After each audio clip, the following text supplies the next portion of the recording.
Oh, hey, you guys just caught me doing some educational research here. You know, speaking of education, art education is something that's kind of important to me. You might have noticed by me posting, I don't know, 1 or 2 or 104 art education videos. One thing I don't see too many artists talking about on here is the process of actually learning the art, right? So I can teach it, but how did I learn it? And do I continue to learn? The answers to these questions are, of course, yes, I continue to learn. Art is forever a practicing art. But now we have to ask the question, can you learn art on YouTube? So this is going to be a little bit of a different series for me. What I'm going to do is find videos and then review them one by one, and we're going to try to learn something from them. So I'm actually going to take what they say and then apply it. This is going to go for videos that I think are really silly, they don't work in general, or videos that I find really educational, because I think it's just good to put the word out there, and even if it's something that I don't personally like or see benefit in, you might. So, you know, this is going to be something that I hope helps everyone. The video we're going to watch today is a video on human proportion, so a life drawing video. I stumbled upon this video because I always have YouTube videos on in the background when I'm working on personal stuff, and this came up and it just went from like 0 to 100 so quick that I couldn't not talk about this video. Now, I've done human proportion videos in the past. There's some things in here that are very similar to what I teach, and then it goes in a completely different direction in my opinion. So I thought it'd be fun for us to kind of watch this together and learn. Now, to be completely transparent, this is like an excerpt from the video. You're going to see it pop up a couple times where it says like, this is only a part of the full class. So this isn't necessarily everything that they're teaching, but I can kind of break it down from what I understand that they're showing, and I'll kind of talk you through what I'm thinking along the way. All right, we're not going to watch the whole thing, but let's dive into the intro here, and I'll skip through the video as needed. In this lesson, you'll discover a classical canon of human body proportions, where a head fits 8 times into a body's height. 8 heads. During the long history of the arts, sculptors, architects, and artists have come up with different canons of human body proportions. Okay, so this is jumping the gun. This is... I'm not even going to go into it yet. Let's just skip to where we're not seeing this. If this is completely overwhelming you, just stay calm. I promise this is not something I'm going to push. All right, so here's where he starts with the lesson. So let's see what he has to say in the beginning, and then we'll kind of skip through from there. The head takes the top part. For now, it is represented by 2 circles. I marked this proportion in yellow. The outlines of the body are oversimplified. Okay, so this is where it starts to get a little tricky and color coordinated. If you guys can see, he broke the head up into 7 different units of measurement. I have my opinions, but I'll reserve them. So we have the full head size, because that's how we know our 8 heads tall. And then you have the halves of the head and the thirds of the head. Now this is where I would probably stop. You don't really need much more information than this, but he keeps going.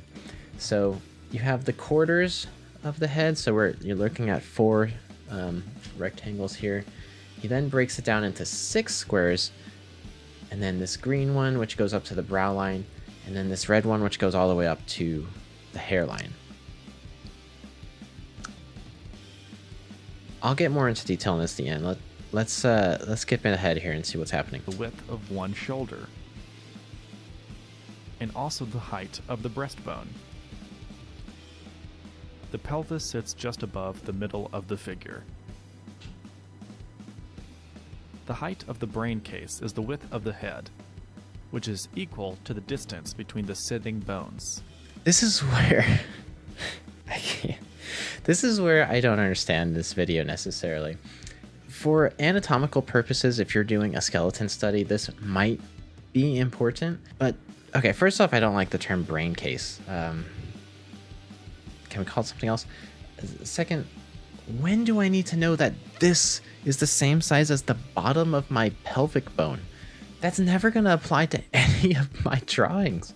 It gets worse. Let's skip ahead to where it gets really juicy. Okay, so at this point in the video, it jumps to what I assume is towards the end of the actual class, but watch this transition. Like, without the context, it's hilarious how complicated this gets. And What? the width of the rib cage. Okay, so, we're back to where that first image was, right? Where we have the front, back, side profile view of the figure, and just colors thrown everywhere. Now, without the context of the full class, which I'm sure there's more information as to why this art teacher here thinks that this is necessary to teach this way, it's just a jumbled mess, is it not? Now, the thing is, these proportions aren't wrong. They work, obviously. We're seeing them work here. They're practical, they look good. This figure looks believable, right? Even down to the anatomical features, we're seeing a lot of detail. But if you approach your drawings with this much complexity, I just don't know. I just don't see the benefit. I don't see the benefit to how you could go from this technical to bringing life into your drawings. All right, so we will finish with this line here where I do feel like this does help the video out in terms of, like, you know, calling itself out on being so complicated. The canon described here is not the only one. In other videos, we will examine some other canons as well. All right, and then right about there, the video ends, or it gives you a little advertisement to go check out their stuff. I have a lot of strong opinions about this, but I do feel like, you know, we're trying to learn here. Let's open mind. Remember what the creative mind of Yoda told you. Let's take this and apply it to something that is more familiar. All right, so my plan to apply my technique here, or try out this technique, I should say, is to put this as an overlay over my human proportions. So if you guys follow along with that video, you'll know where I'm starting from. If not, there's going to be a link in the description below. Anyways, what I did here was I thought maybe we should have a little index to grab from. So I went in and I grabbed literally all of these colors painstakingly and made us an index. So let's go through quickly what each one of these colors coordinates to. All right, so the first one, we know it's the yellow one, and this is our standard head size. Next, we have these little yellow ones, and this one is the thirds of the head.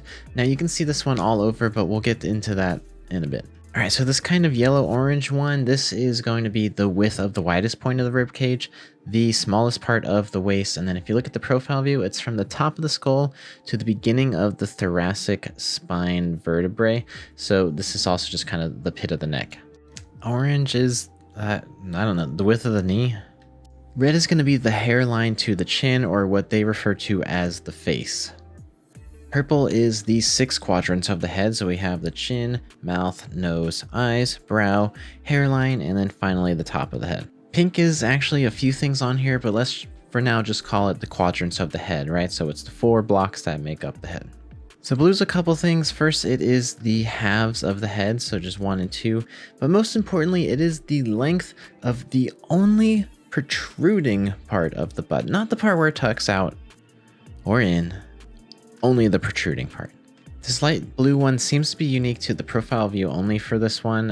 It's from the hairline to the neck girdle, and then also used for the rib cage and the length of the foot. This one I snuck in because, I mean, I forgot about it, but it's only used once. It's the length of, I guess, the widest part of the hips. And last we have green, so this one is from the brow line to the chin, or most importantly, you know, the part that doesn't show on the human body at all, the smallest part of the pelvic bone at the bottom. Fantastic. All right, so here are my figures from my full body proportions video, but I don't have a profile view from the side, so I'm just gonna go ahead and quickly draw that in from my imagination. Usually I do use a reference, but here I was like, you know, I'm gonna be looking at this thing anyway, so I might as well just knock it out really quick. So I drew that in, and then we're going to start throwing around these color coordination bull crap everywhere. All right, let's do it. All right, now that we have our index terms done here, the next thing to do is to go and throw in this color coordinated madness. I don't know.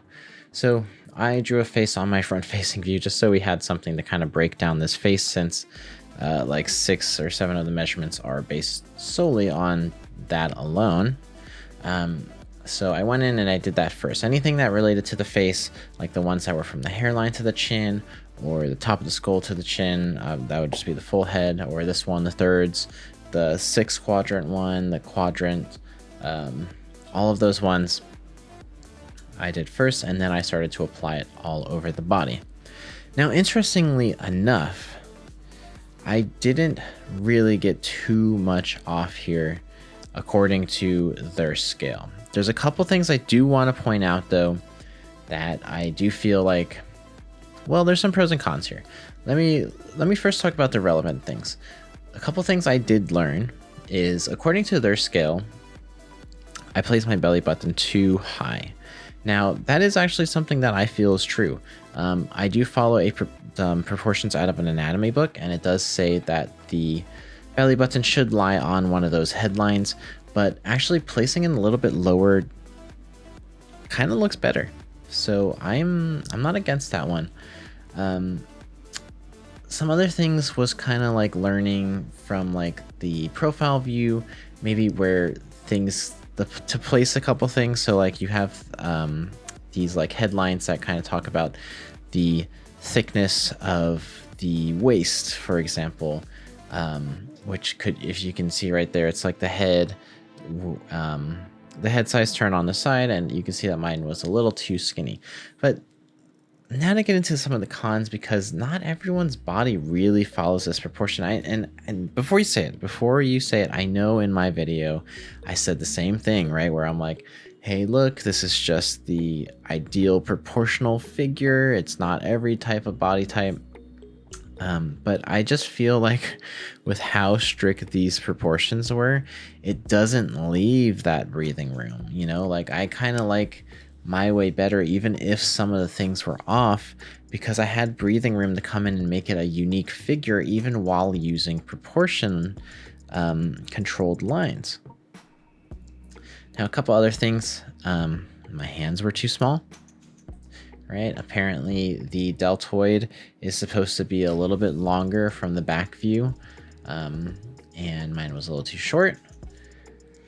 But I did like that the red one actually is helpful for finding kind of like the width, or I should say the length of the scapula from the profile view. So that is pretty helpful, so you don't have to guess necessarily for that one. You can see I had a lot of fun, not really, making all these block shapes and kind of dividing the head a million times and then just throwing these all over. Okay, so let me get to what I think is the biggest fault in this example, right? This guideline. And that is the ankle to the foot size. Now, what this thing says is one of the head thirds is how high the foot is off the ground and where it connects to the ankle. And while that's fine, I guess that's like a decent unit of measurement to kind of not get too big or too small with your foot. It literally takes me lifting the camera up a few inches to change the perspective, and that's just not going to work. And you know, again, I know these are proportions for like this ideal standing figure, perfectly straight, right? But something about having that ankle, that foot measurement, it just doesn't really sit well with me in terms of like, that's one of the overreaches, right? It's just like that blue block that literally measures how long the protruding part of the butt should be. While it's hilarious, and I love that I now have this random head measurement that should also relate to the butt measurement, it just seems silly that I would make all my butts protrude at this exact length. No more, no less. I don't know. To me, I don't know, maybe that's just me, but it felt really weird. One thing I did like, again, I actually feel like some of the profile view stuff was some of the best used resources here. So the light blue,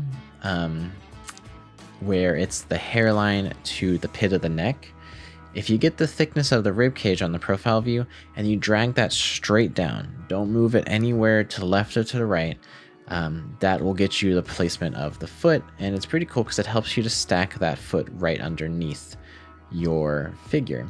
Now, another thing too, these green blocks were supposed to help me with the thickness of my profile view's head.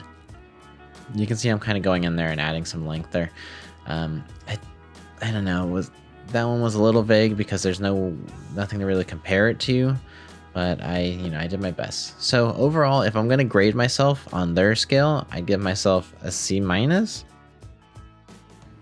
Alright, so to finish off this video, I am going to give this a try. So right next to my actual figure here, the one I drew for my proportion video, I'm going to draw their version and see if we get something that I find maybe even better using this really complicated process. Alright, so sticking with all these color coordinated things on the screen, we're going to go with exactly how they draw it, and then I'm going to try to layer on top some additional, like human characteristics or something.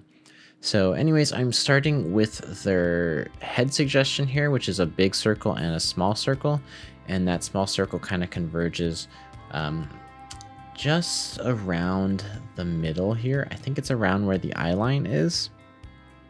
Yeah, so that top part of the small circle is at the eye line. And then they go in with some blocky shapes. Now this was, he did specify in the video that this is a very simplified figure, so it's kind of just a starting point. It's not saying that if you use this, you don't draw anatomy. It's basically just saying, that this is where you want to start, and then you start to add your own anatomy and stuff on top of that using the knowledge that you have. So I did their figure. I put it in, and to be honest, like this was actually kind of useful because it helps you to make sure your figure is symmetrically even on both sides, so you don't have like one side with like a really huge chest and then the other side has like a really small pectoral area or something like that, which it totally happens when you're just kind of in the zone and you don't really stop to take a break or look at your picture. So there's a part of me that definitely did appreciate working off the center line and keeping everything kind of within the boundaries of these like post-it notes everywhere. I don't know. Couple things that I noticed more while working here. So the head size on its side, and hopefully that's not too complicated, on the third line down at the edge of that, if you guys can see those two black circles I made, those, according to this, would be where the nipples go. I actually found that to be pretty helpful because it kind of gave a width of where to put it. I always knew like what line to put it on, but how far apart sometimes can be a little confusing. And then of course I do like the new placement for the belly button. I am going to use that one probably a little more in my more anatomical drawings. Now otherwise, obviously breaking down the head to that degree, it was really easy to find all of my features, like the nose, mouth, eyes, brow, and all that stuff, because it's all there. Like I literally can't make a mistake. I mean, how many times have I found the center, and how many times did I find the hairline, etc. Where I did like this one again, it helped me to create a nice longer neck. That's something I generally struggle with, is the length of the neck. Usually make it too short, and something I would like to work on more in my work is to kind of make longer, kind of slimmer necks. So this was something that kind of helped with that as well. I don't know.